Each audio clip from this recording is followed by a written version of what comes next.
салом бинандагони гиромӣ, нашри навбатии барномаи дар мавзӯи рӯзро аз телевизиони Тоҷикистон манзури шумо мегардонем.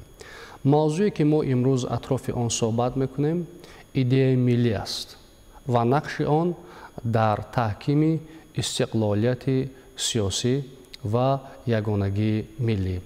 имрӯз меҳмони барномаи дар мавзӯи рӯз ҳастанд Муҳаммад Абдураҳмон, ноиби президенти Академияи миллии илмҳои Тоҷикистон, доктори илмҳои сиёсатшиносӣ, профессор ва Мағфират Хидрзода, доктори илмҳои фалсафа, профессор. бисёр ба маврид аст ки суҳбатро аз он оғоз кунем ки худи идеяи миллӣ чи аст ва чӣ нақше метавонад дошта бошад идеяи миллӣ дар шароити тазодҳои геосиёсӣ, дар пойдории истиқлолияти давлатӣ ва ягонагии миллӣ. имрӯзҳо албатта баҳс дар бораи идеяи миллӣ хеле гуногун аст ва мутахассисону муҳаққиқон сари ин масъала баҳсҳои хеле мухталиф доранд ва ногуфта намонад ки албатта инсон бе идея зиндагӣ карда наметавонад ва замоне ки сухан дар бораи идеяи миллӣ меравад, мо шарҳ медиҳем ки идеяи миллӣ мисли як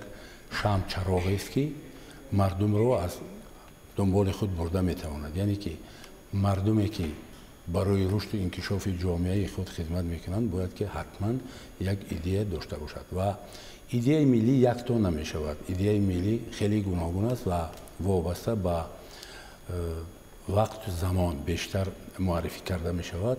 шумо бибинед ки як замоне барои мардуми Тоҷикистон идеяи миллӣ ваҳдати миллӣ буд ва чанди гузашт бо баъдан идеяҳои дигар пайдо шуданд, идеяи бунёдкорӣ ва созандагӣ пайдо шуданд ва мардум дар гирди атрофи ин идеяҳо ҷамъ шуданд ва яъне ки барои ба як қуллаи муайян расидан корҳои муайянеро ба анҷом расонданд. худи ҳамин номи Тоҷикистон бузургтарин идеяе ҳаст ки мо ба он ифтихор дорем. масалан агар шумо қаҳрамон шавед, қаҳрамони Тоҷикистон мешавед. шумо агар паҳлавон бошед, паҳлавони Тоҷикистон мешавед. агар шумо олими барҷаста ва як кашфиёти ба амал биёред барои Тоҷикистон, ҳамчун олими Тоҷикистон шинохта мешавад ва дар ҳама ин муваффақиятҳое ки парчами Тоҷикистон бардошта мешавад, барои Тоҷикистони азиз бардошта мешавад.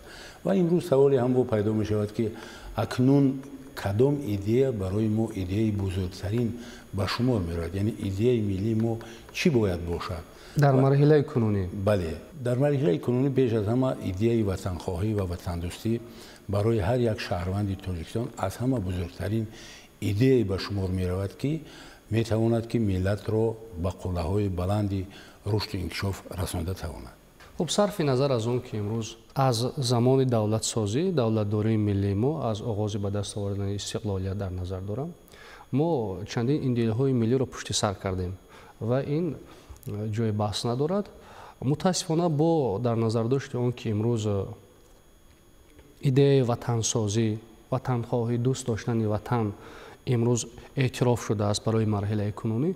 баъзан ҷавонон ҳастанд ки хоҳ сатҳи пасти фарҳанги сиёсӣ дорад ё ин ки бедории миллӣ надорад ё ин ки донишҳои камтар дорад, ба гурӯҳҳои ифротӣ, радикалӣ ва худкомат дода мешавад ё ин ки фирефта мешавад.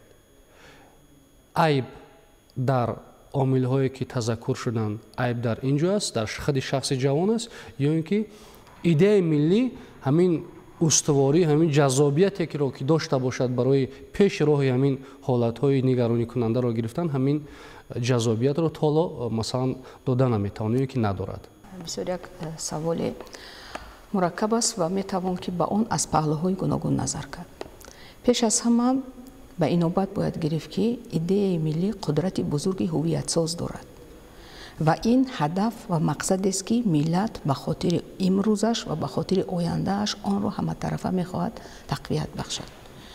чун сухан дар бораи ғояҳо рафта дар ин суҳбат ва таъсири онҳо ба шаклгирии шуъури сиёсӣ ё ин ки фарҳанги сиёсии ҷавонон, имрӯз мо метавонем қайд намоем ки воқеан вақте ки мо дар бораи ғояи ҳаматарафа имрӯз ташвиқшаванда дар ҷомеа, яъне ғояи ватандӯстӣ сухан меронем, ин яке аз беҳтарин арзишҳое ҳаст ки он метавонад ҳамчун асос барои ташаккули идеологияи миллӣ шавад. Яъне ҷомеа дар ҳама марҳилаи рушди худаш, хусусан вақте ки гап сари марҳилаи кунунии ҷаҳонишавӣ меравад ва мо медонем ки тазодҳои пайдошаванда ва яке аз хусусиятҳои ҷаҳонишавиам ки тавассути консепсияҳои гуногуни он аз он ҷумла космополитизму, мандиализму дигарро амалӣ карда шудааст, ин пеш аз ҳама аз байн бурдани ана ҳамин заифгардонӣ ва аз байн бурдани ҳуввияти миллӣ, шусташавии сарҳадҳои давлатҳои миллӣ,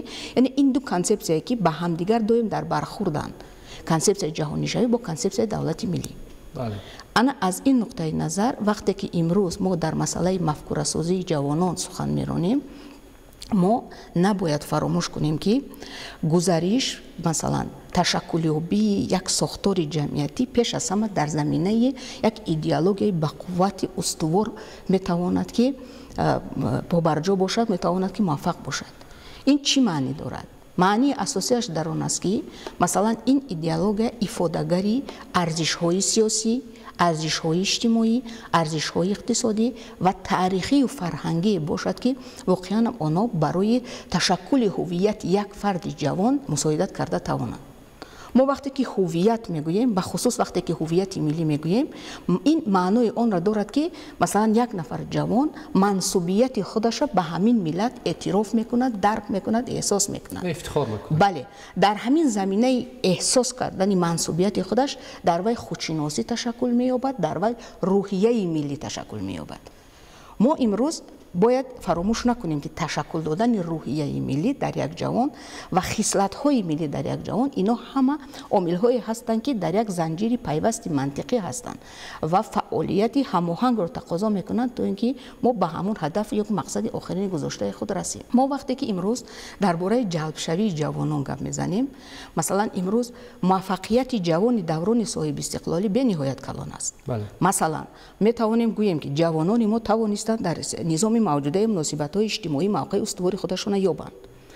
тавониста истодаанд ки дар замони муосире ки як гӯем ки таҳоҷумҳои иттилоотию идеологию фарҳангӣ бениҳоят шадид рафта истодаанд дар дараҷаи муайян истодагарӣ кунанд. сеюм ин ки онҳо тавониста истодаанд ки тавассути бароҳмондани ташаккули тарзи ҳаёти солим парчами моро дар берун аз кишвар муаррифӣ кунанд ва худро ҳамчун як муаррифгари давлату миллат нишон диҳанд. чорум ки онҳо тавониста истодаанд ки тавассути фаъол гардонидани заминаҳои ҷамъиятӣ, фаъолияти ҷамъиятӣ, ташкили созмону ташкилотҳои ҷавонон, рушд додани фаъолияти волонтёрӣ ва дигар саҳми худро дар рушди ҷомеа бевосита гузоранд. аммо мо дида истодаем дар баробари ин ҳама муваффақият боз ҳолатҳое ҳастанд ки ҳолатҳои ҷалбшавӣ. лекин як чизи дигар ҳам ҳаст. масалан мо аз ин ба ин нуқтаи назр метавонем ки ба ин ҳамчун як қонунияти маъмулӣ муносибат кунем. барои чӣ?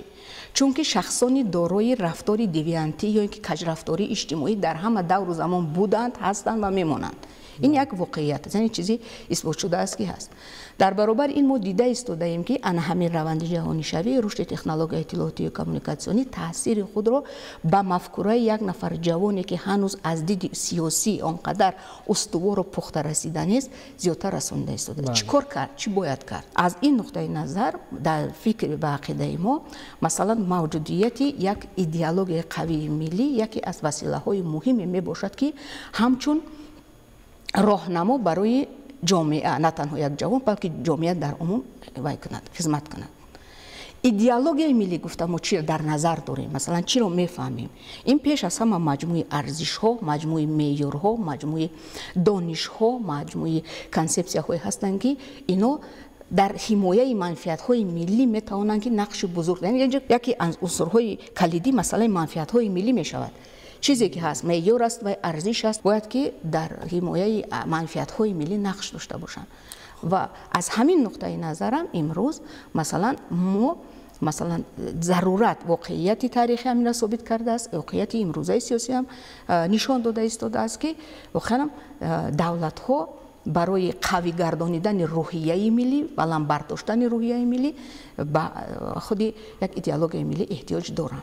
хуб гуфтед ки имрӯз воситаҳои ахбори омма ё ки воситаҳои техникӣ иртибот ё иттилоот ба мафкураи махсусан ҷавононе таъсир мерасонанд ки онҳо аз нигоҳи сиёсӣ ҳоло номукаммал ҳастанд, ташаккул ёфта нестанд. қонуни ҷумҳурии Тоҷикистон дар бораи тарбияи ва тандурустии шаҳрвандон як мафҳум бисёр зебо дорад. мафҳум яке аз мафҳумҳои калидиаш ин аст ки ташаккули айнияти шаҳрвандӣ. яъне шаҳрванде ки имрӯз дар ҷомеаи Тоҷикистон зиндагӣ мекунад, хоҳ ҷавон аст, хоҳ рӯзгордида аст, хоҳ пир аст, хостаҳои ӯ ба арзишҳои ҷомеа бояд мутобиқат кунад, мувофиқат кунад. айнияти шаҳрвандӣ гуфта ҳаминро дар назар дорад. манзур аз ин савол ё аз ин мавзӯъ матраҳ кардан ин аст ки чӣ бояд кард то ҷавонони мо бо он ҳама ангезаҳои беруна иттилоотро дар назар дошта мешавад фаҳманд ё ин ки дарк кунанд ҳамин идеяи дӯст доштани ватанро ё ватани ягона доштанро. атрофи ҳамин идея ҷазб шаванд. ҷазбаи асосии ҳамин идея дар масъалаи ҷалби ҷавонон ба дӯст доштани ватан, ҳифзи истиқлолият, субот чӣ метавонад бошад? ҳарчанд ки сарфи назар аз он ки ба пуррагӣ чунин ашхоси кажрафтор бадгӯҳаро наметавон ба пуррагӣ аз байн бурд. сарфи назар аз ин мушкилиҳо чӣ бояд кард ки ҳамин ҷазбаи идея бошад ва ҷавонон ба ин ҷалб шаванд? замоне ки сухан дар бораи чӣ бояд кард меравад, албатта пеш аз ҳама пеши назари мо масъалаи таълиму тарбия, масъалаи оила, масъалаи мактаб, масъалаи маориф пеши рӯ меояд ки ин се кити ҳаст ки масъалаи асосиро гузошта метавонад ва ногуфта намонад ки худи ҳамин маориф заминагузори менталитети миллӣ аст. заминаи асосӣ бояд ки дар оила ва мактаб гузошта шавад. новобаста ба ҳамаи ин имрӯз чӣ гунае ки муаллима гуфтанд ки масъалаи мо хоҳем нахоҳем ҳамун мардуми кажрафтор дар ҷомеа мемонад ва ҳастанд ва ба зеҳни тафаккури онҳо таъсир расонда ҳам технологияи иттилоотӣ коммуникатсионӣ ҳам садову симо ҳамаш таъсир расонида метавонад. ин воқеият дорад.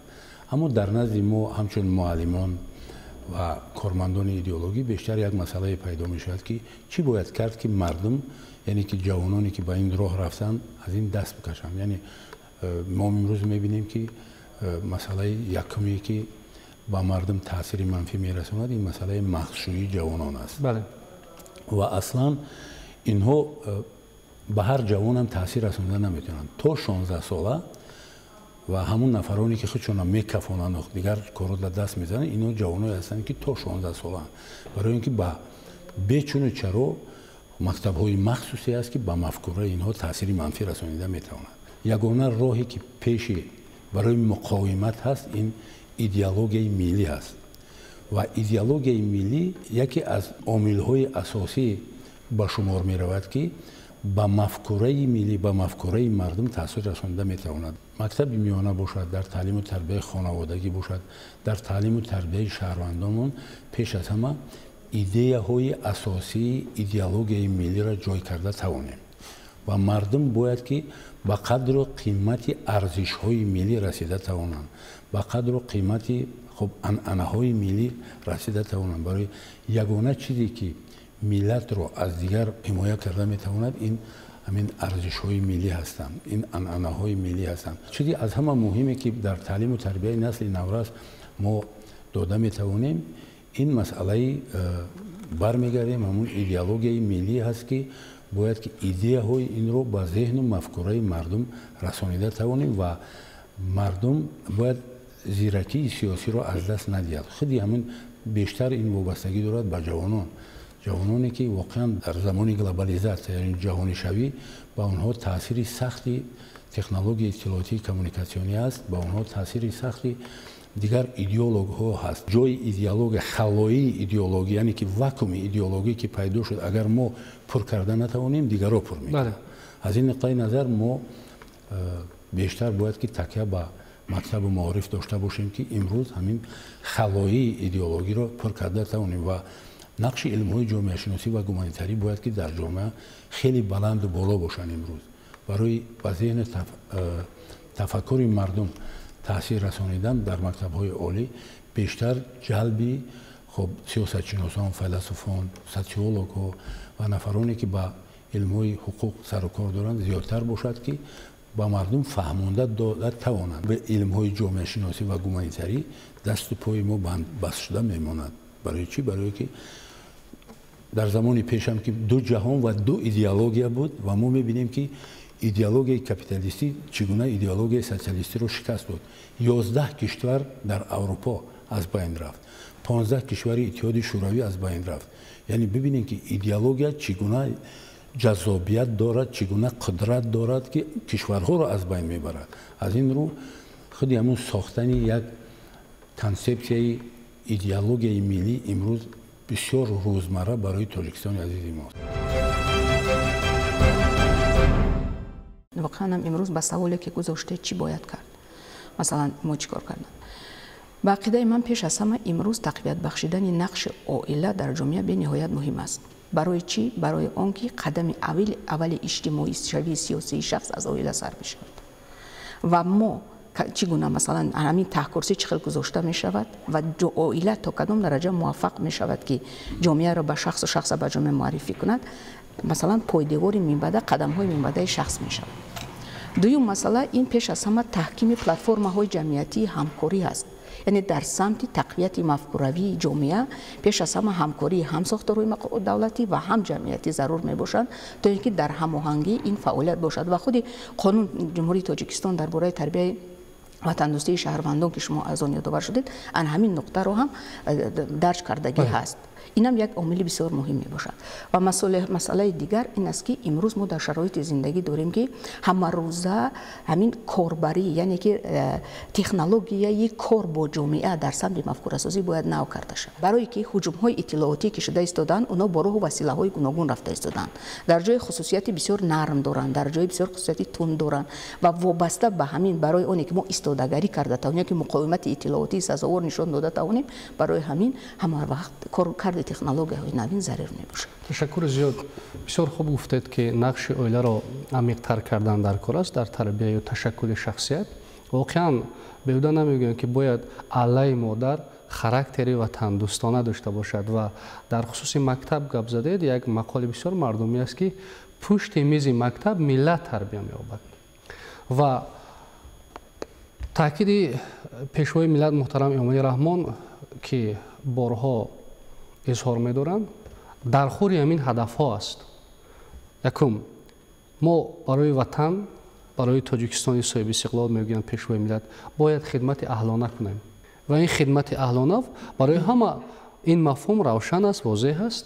و سه عنصر دیگه یا سه مفهوم دیگه که همین مفهوم پیشوای ملت را استوارتر میکند، پرتر میکند، این بیداری ملی است، زیرکی سیاسی است و موقع‌گیری اصولی است.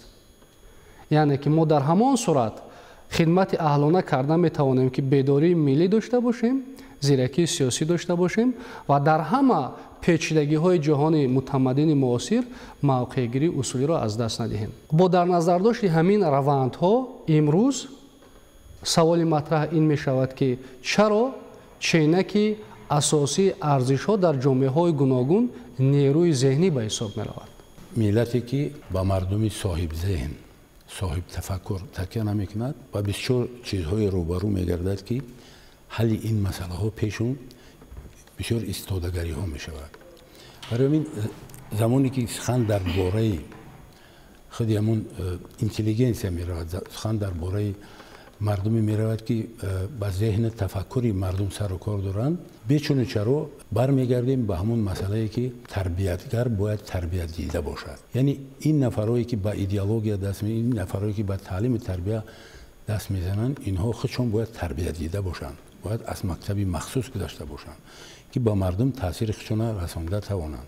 از این رو امروز واقعا بعضا مسئله های پیش رو میام که وابستگی دارن با جوانان بیشتر وابستگی دارن و برای تاثیر رساندن با مفکوره با ذهن این مردم البته یک ایدئولوژی قوی باید که باشد، یعنی که کاربست شود، یک ایدئولوژی قوی داشته باشیم که با مردم فهمانده توانیم که اونا کی هستند، ما کی هستیم و ایدئولوژی که امروز به سر مردم ما میاد، تهمت‌های زیاد به واسطه تکنولوژی اطلاعاتی کمونیکاسیونی و سر مردم بار میکنند، به سر ملت بار میکنند.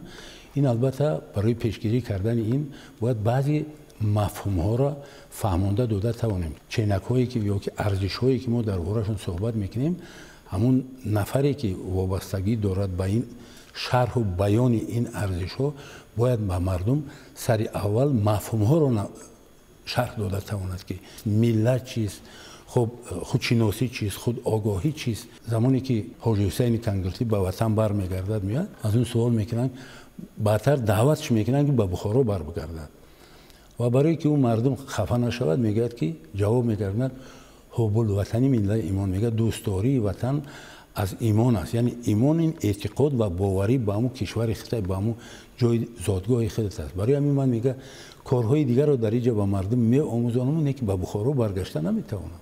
شما تصور کنید یک شخصیتی بزرگی بود که تا کدام اندازه شاید و مدرسه میدادن، شاید یک مکتب میدادن، چی میدادن، اما بر نگشت. گفت که دوستداری وطن از اعتقاد داشتن به وطن است و امروز جوانان ما هم بیشتر باید که وطنشون دوست بدارن، ملتشون دوست بدارن و دیگر همه عامل‌ها و چینک‌هایی که دیگر هستند وابسته و پیوسته به وطن هستند و ملت است. شما بینید که امروز جامعه ها و دولت ها کانسپسیا ها حتی تهیه کرده ایستادن درباره ملت ذهنی، درباره جامعه ذهنی. برای چی؟ چون که امروز اقتدار ذهنی یا ذخیره های ذهنی اینها عامل مهمی تشکل دهنده قدرت ملی است. ما میدانیم که در پیام امساله خودشان پیشوای معظم ملت همین مسئله قطعی بسیار دقت داشتن و خصوصا چقدر که استاد قید کردن مسئله مکتب و معارف دقت مخصوص دادن و قید کردن که همین آموزگار شخصیتی مفکوره ساز است. بله. یعنی وقتی که گپ سری همین مکتب و معارف می رود، واقعا هم درست قید کردید که پسی گوییم که در میزی مکتب ملت تربیه می یابد، این درست است و تاکیدهای پیشوای معظم ملت هم درباره اونه که واقعا هم جهالت، تعصب، خرافات، بدبختی می آورد و باید که ما درباره پیشرفت دولت به علم تکیه کنیم، به دانش‌های زمانوی، به تکنولوژی‌های معاصر تکیه کنیم. این همه یکی از گوییم که وسیله‌ها یا اینکه دستورها یا راهنمایی‌های هستند که برای تقویت نیروی ذهنی در جامعه ما مساعدت کرده میتوانند. تشکر زیاد. یعنی که آموزگار صرف نظر از آن که رسالت تعلیمی خود را به انجام میرساند، همچون تربیتگر شاید در دوردستترین دهات آموزگار است و باید شخصیت ملی باشد از نگاه شما تا اینکه مفکوره همون نورس، همون جوان مفکوره ملی تشکل یابد یا اینکه زمینه ریزی شود. با در نظر داشتی همین وضعیت‌های جامعه کنونی جهانی، امروز اکثریت دانشمندان برای نظرند که جامعه ها نظر به متخصص نیاز به شخصیت ملی دارند. یعنی شخصیت ملی نظر به متخصص افضلیت پیدا کرده است. در این راستا چی میگوید؟ واقعا وقتی که ما درباره شخصیت ملی و متخصص صحبت میکنیم، البته فکر میکنم یک بحث دامنه‌دار است، چون که مثلا اگر از یک پلو نگاه کنیم در تشکل مثلا گوییم که در بهادهی خود شخصیت کسبیت هم به این نوبت گرفته می شود.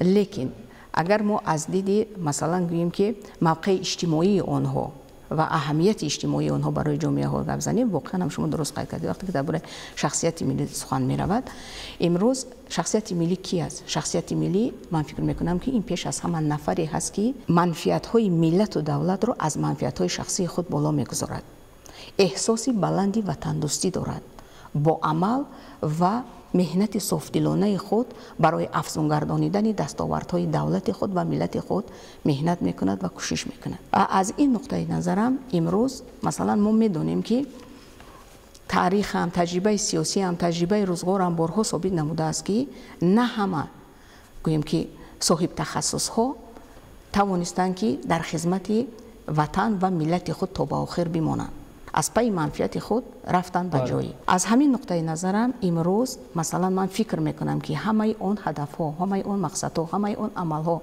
برنامه ها، قانون قبول کرده شده است، هدف نهایی آنها تشکل دادن شخصیت ملی واقعا هم استوار است. از این نقطه نظرم بسیار مهم است که مثلا ما وقتی که مثلا به تاکید های همه وقت پیشوای معظم ملت خصوصا به پیام هایشان وقتی که نظر میکنیم، در محور آنها انسان ایستاده است و همه چاره ها، همه تدبیرهای دیگری که در دوره این سیاست عملی کرده می شوند با مقصد تقویت موقع انسان، نیروی انسان، سرمایه انسان در جامعه است. هستی با سعادت انسان. واقعا برای همینم امروز که ما در راه بنیاد دولت ملی استوارانه در یک زمان بسیار پرتضاد پیش رفته ایستاده ایم، نقش تربیه شخصیت ملی، نقش شخصیت های ملی و عموما اهمیت شخصیت ملی به نهایت بزرگ است. تشکر.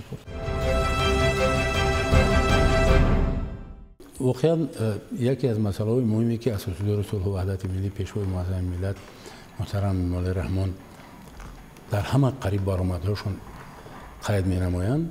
سبب اساسی مثلا فریفته شدن جوانان رو در کم دانشی، در بدانشی میدانند و واقعا هم همین هست. لیکن امروز زمانی که ما درباره بدانشی و کم دانشی وابسته به رشد و انکشاف جامعه صحبت میکنیم، یکی از مسائل روزمره، یکی از مسائل مهمترینی که برای ما مهم است و ما مردم رو باید فهمانده داده توانیم، این همون مسئله اکستریمیسم و تروریسم است که مسئله اساسی مغزشویی همین جوانان هست و ما بیشتر از چی باشد به تروریسم تکیه میکنیم که از همه بدترین چیزی هست تروریسم است. اما از ایدئولوژی تروریسم با مردم کم صحبت میکنیم. اکستریمیسم ایدئولوژی اساسی تروریسم اکستریمیسم است. یعنی اول ایدئولوژی این در خود اکستریمیستی تشکیل می شود و تروریست این را در عمل اجرا میکند. یعنی ببینید که موقع ایدئولوژی در همین ترورها، در همین خشونت‌هایی که در دنیا می شود از همون زمینه اساسیش از اکستریمیسم سر می شود و باز از همون اکستریمیسم بدترینی که در دنیا امروز با وقوع آمده ایستاده است، این اکستریمیسم دینی است و در بالا ما قید کرده بودم که تا 16 سالگی مثلا بیشتر این مردم مغزشویی میکنند میبرند و برای در عمل تطبیق نمودن این یا آن ایده بدترین خودی با بیشتر با تروریستان که در عمل تطبیق میکنن ایده اون رو تکیه میکنن و واقعا سر این مسئله در تمام دنیا امروز بحث های زیاد می شود، کنفرانس و میزهای مدور خیلی زیاد برگزار می شود و هر یک کشور، هر یک مملکت برای پیش راه این رو گرفتن یا که مقاومت نشان دادن با اکستریمیسم و تروریسم و رادیکالیسم و دیگر نمودها مثلا خشونت ها راههای معینی کاری خود رو معین میکنند و از جمله در کشور ما هم یک کنفرانس بزرگی بود که با ابتکاری اساسدار صلح و وحدت ملی پیشوای معظم ملت برگزار گردید و زیاده از قریب 1,500 آدم در کنفرانس شرکت ورزیدند که اصلا این کنفرانس وابسته به خود همون خشونت و تروریسم برگزار گردیده بود در اینجا و همه این مسئله اساسی برای پیش روی گرفتن این چی باید کرد، این سوالی که برای همه ما و شما معین و ما میگیم که مقاومت و قریب اکثریت عالمانی که در تاجیکستان در اکادمی ملی علم‌های تاجیکستان کار میکنن امروز سر این مسئله اومدن به مقصدی اومدن که بله کانسپسیا ها، ایده ها، خب نمیدونم کیم کدام دکترین ها خیلی خوب است تشکیل کردن و گذراندن اینا، اما از همه چیزی مهمی که در بالا چگونه قید کرده گذاشتیم این همون پیدا نمودن کانسپسیای ایدئولوژی ملی می باشد. کانسپسیای یگانه ایدئولوژی ملی داشته باشیم که به ذهن تفکری یعنی که به تفکر سازی مردم خودمون تاثیر رسانده تواند. من فکر میکنم که این بعضا تغییرات های کلی به عمل آمد بعدی خب جهان از یک قطبی به دو قطبی گذشت، از دو قطبی با بسیار قطبی گذشت. تحولات های جدی در جهان با عمل آمدن که نقش لیدر سیاسی، نقش سرور سیاسی در رشد و انکشاف جامعه های گوناگون خیلی بلند و بالا هست و مثلا کاری را که یک لیدر سیاسی به انجام رسانیده میتواند یک ملت به انجام رسانیده نمیتواند و ایده را که مثلا یک لیدر سیاسی پیشنهاد میکند برای پیشرفتن ملت، خب البته با یاری ملت و خلقت هایی که در یک کشور زندگی میکنند با دستگیری آنها مثلا یک جهش خیلی زیاد در رشد انکشاف جامعه به عمل میاد. از این رو من فکر میکنم که امروز سخن درباره اگر نقش پیشوای معظم ملت اساسدار صلح و وحدت ملی پیشوای معظم ملت محترم مالی رود در تمدن تاجیکی یک تکانی جدی رو به عمل آورد که امروز به مفکوره مردم بسیار تاثیری سخت رساند و مردم در پروسسی در روند سازندگی کشور خیلی یک هویت ساز هستند. یعنی هویتش همون یگانگی ملی رو تامین کرده توانست. از این رو ما افتخار داریم که و میبالیم با آن که امروز خودی همون کانسپتی که ташкил шуда истодааст ва карда муаллифон кор карда истоданд дастгирӣ меёбад ва барои рушди инкишофи ҷомеаи мо таъсири худро расонда метавонад. ташаккур зиёд. яъне бо ин ҳама гирӯдорҳое ки дар ҳаёти имрӯзи ҷомеаи башарӣ, на танҳо ҷомеаи кунунӣ мо дар ҷомеаи башарӣ ҳаст, барои мо мутахассисе дар кор аст ки вай шахсият бошад, шахсияти миллӣ бошад. ташаккури зиёд. шумо сари нақш ё мавқеи шахсият дар тағйир додани равандҳои сиёсӣ, умуман равандҳои ҷомеа ҳарф задед ва гуфтед ки метавонад кореро ба анҷом биёрад, ба анҷом расонад ё идеяро ба вуҷуд биёрад ки идея як миллат бошад ва суханҳое ки пайваста таъкид мекунанд дӯст бошед, иттифоқ бошед, шукронаи ҳамин ватан кунед, шукронаи ҳамин давлат кунед, шукрона кунед ки чунин ватани азизу маҳбуб доред, воқеан метавонад дар хури ормонҳо, дар хури психологияи ҳар як тоҷикистонӣ бошад. итминон аст ки ҷавонони мо, наврасони мо ба ин таъкидҳои пешвои миллат бештар расидагӣ мекунанд ва ҳамчун шахсияти миллӣ, ҳамчун узви ҳамин ҷомеа кӯшиш мекунанд ки ҳадафҳои миллатро, ормонҳои миллатро дифоъ кунанд ва мавқеи Тоҷикистон боз ҳам дар асоси идеологияи дорои нерӯи баланд ва идее ки ҷаззобияти баланд дошта бошад муттаҳид мешаванд ва мавқеи Тоҷикистон дар арсаи байналмилалӣ боз ҳам устувортар мешавад, таҳким меёбад. дарки масъулияти баланди шаҳрвандӣ дар масъалаи ҳифзи дастовардҳои истиқлолият, озодӣ ва таҳкими сулҳу субот. ман мехостам ки як таъкиди пешвои муаззами миллат гӯям ки бисёр як маънои баланд дорад. онҳо дар паёмашон таъкид карданд ки ҳифзи истиқлолият, озодӣ ва ваҳдату ягонагӣ ин вазифаи шаҳрвандӣ, қарзи инсонӣ ва рисолати имонӣ аст. шумо диққат диҳед, ин се мафҳум бисёр як маънии баланд доранд.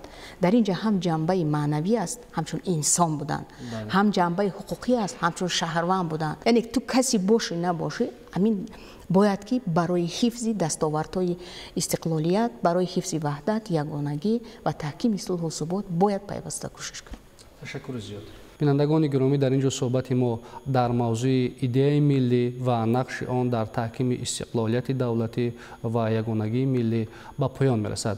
ёдовар мешавем ки суҳбате доштем бо Мағфират Хидрзода, доктори илмҳои фалсафа, профессор ва Муҳаммад Абдураҳмон, ноиби президенти Академияи миллии илмҳои Тоҷикистон, доктори илмҳои сиёсатшиносӣ, профессор. то барномаҳои навбатӣ сарбаланду пирӯз бошед.